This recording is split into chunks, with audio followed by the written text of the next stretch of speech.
back to my channel. In today's video guys, I'm gonna do an unboxing video of the Huawei P30 Pro. Ayan. So in this box, makikita natin kung ano ba talaga ang nilalaman o anong special about Huawei's P30 Pro phone. Ayan. So tinatanggal ko na yung plastic wrap niya. Medyo yupi-yupi na siya. And, dineliver lang siya ng Sun Cellular since this is our retention plan. So, ayan. Ayan. Oh my God! Tada! Ayan. So, upon opening the box, you can see already the phone which has a plastic wrap or wrap around it na parang malabo na malabnaw at meron siyang plastic para dito mo siya kukunin. Ayan. Ito yung plastic guys. At ito yung phone.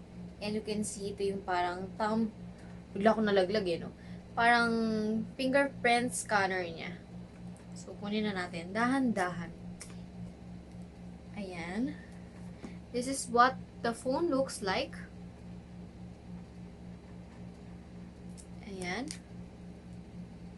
Yan yung camera. It is said na it has 73.4 width and yung depth niya is 8.41 mm while yung naman, yung height niya is 158 mm. Ayan. Look at the camera. Ayan. And you can see, ito yung sticker niya, yung parang warranty card and even this. Mamaya tatanggalin ko na yan. So, tanggalin na natin dahan-dahan yung phone. Ayan. Dahan-dahan lang.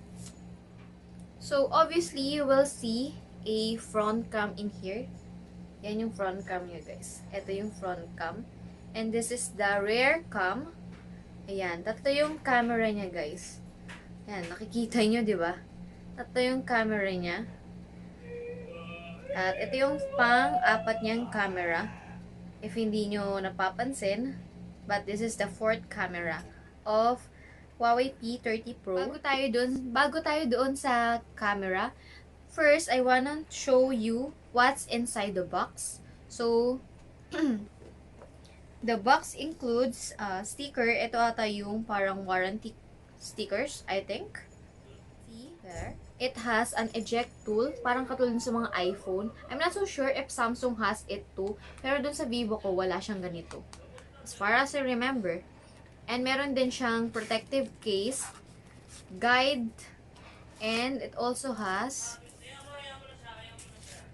warranty card, yung Huawei warranty card, a adapter guys. Ayan, USB adapter siya.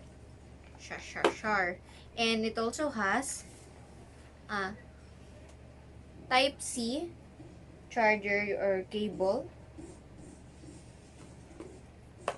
And also Type-C na earphones. Yan. Bongga.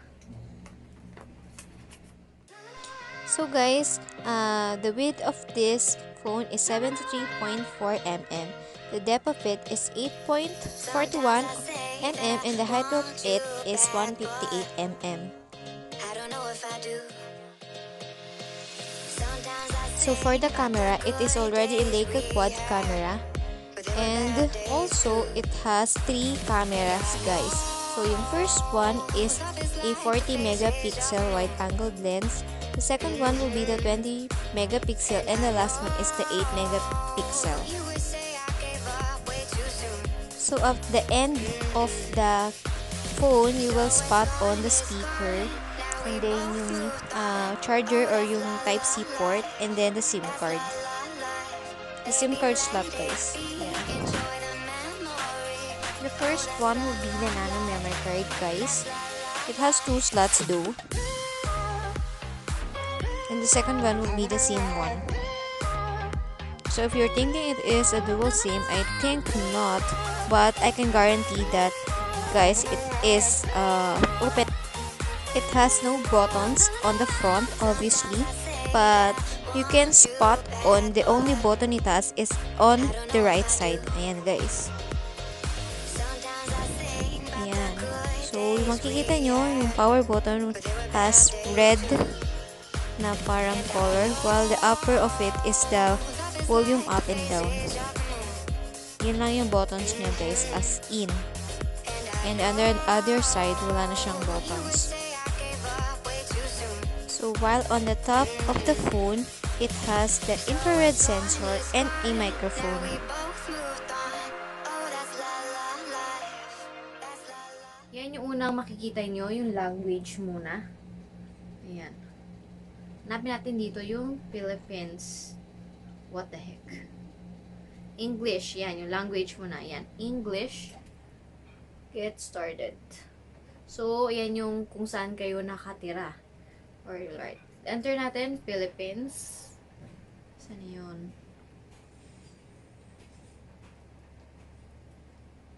Ayan, next. And, meron dito yung, of course, yung terms of use. Next.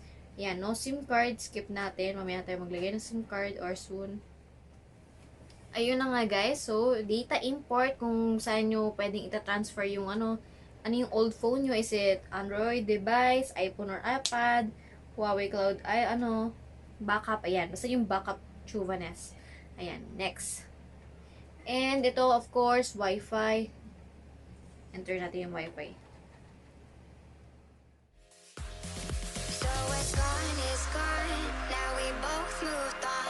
So guys, if you have sweaty fingers like me or sweaty hands, you need to wipe it all off kasi guys, I did this all over and over again kasi talagang hindi matrack yung fingerprint ko. So, if you're doing a fingerprint scan on your phone, kailangan talaga walang pasmado yung fingers mo.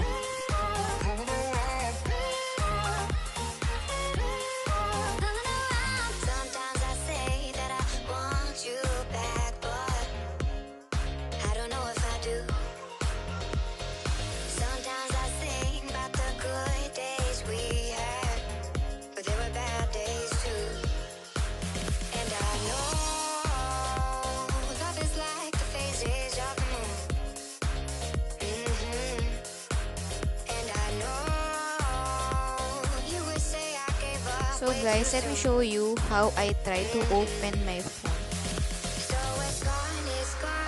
So obviously guys, nag-a-appear na agad yung fingerprint sa center without needing to press na yung home button. Ayan, so isa pa ulit. And there you have it. So honestly guys, it took a while before it opened.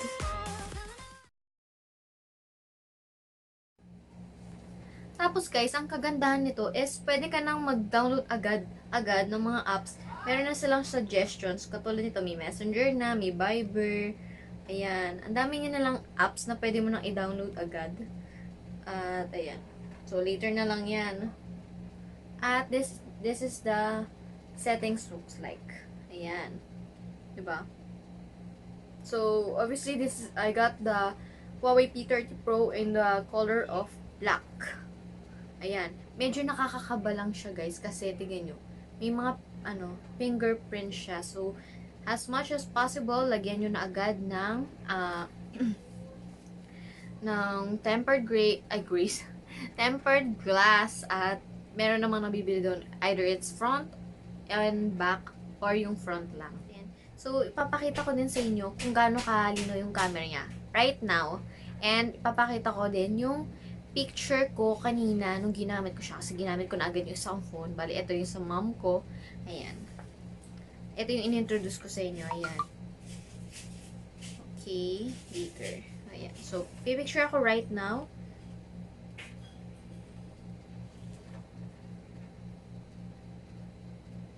So,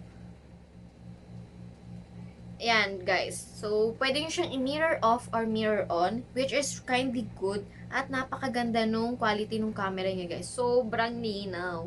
Ayan, ito yung itsura ko. Kaka-picture lang ko lang kanina. And, ito naman yung photo ko kanina nung umalis kami sa ano yan, sa car. Ayan.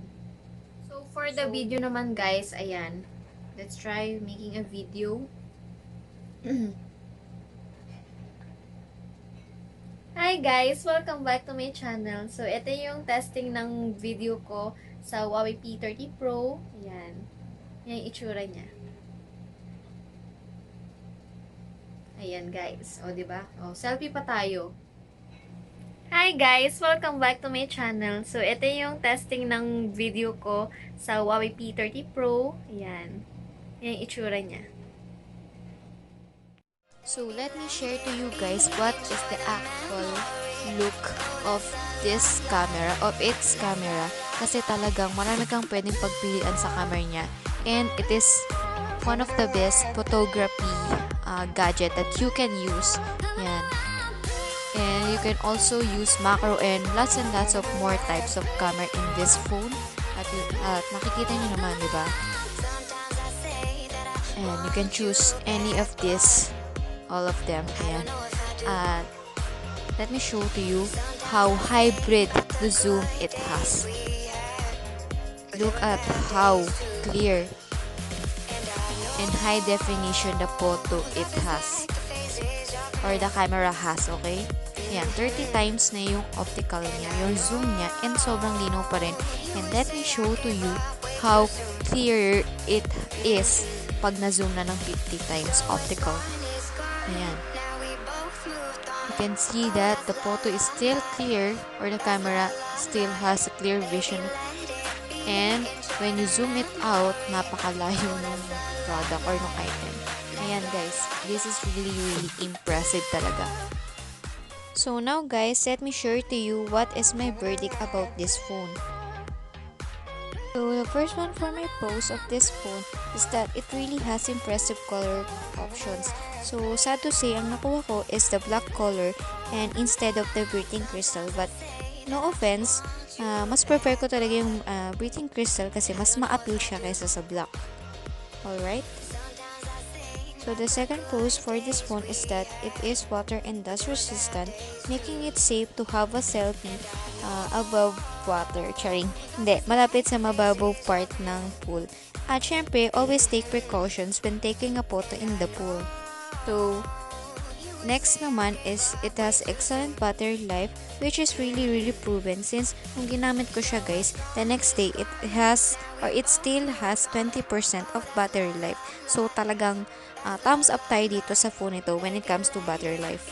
So yes guys, there's still another pros about this phone is that it has really useful 5 times optical lens or more than 10 times zoom optical zoom lens. So napaka thumbs up nito guys for this phone since talagang pwede siyang gamitin sa mga concert and much more events. So I can't deny guys that it is also fast charging at konektado to sa nasabi ko kanina na it really has an excellent battery life considering na fast charging na siya and matagal din yung battery life niya. O diba? Saan pa? Last but not the least guys, it really has a large amount of storage, which is it has 256 ROM and 8 GB of RAM. So nito, useful kasi ang daming video o selfie yung pwede nyo ilagay dito or also apps. Now let's move on to the cons of this phone. The first one will be that it has no 3.5mm audio port.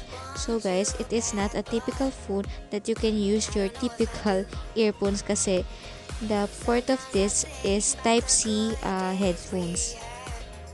So the next con for this phone naman is that the NM memory card is a bit pricey and very still far off the mainstream, meaning hindi pa siya ganun ka sikat or alam. At napakamahal din ng memory card guys. It's 2,995,000 na nung sinearch ko. One thing I also noticed about this phone that it has no stereo speakers. At makikita nyo naman since ang only speaker niya lang is yung nasa bottom ng phone. At I also noticed na napakahina ng music niya when also connected to a Bluetooth speaker. So this is a con for me. So, yun guys, as of now, yun lang ang ma-share ko sa inyo about this phone. Sana nagustuhan nyo tong video na to. At syempre, don't forget to subscribe on my YouTube channel, guys. So, if you want to be notified on my future vlogs, just click the bell button, guys. So, thank you for watching. I hope to see you next time on my next vlog. Bye!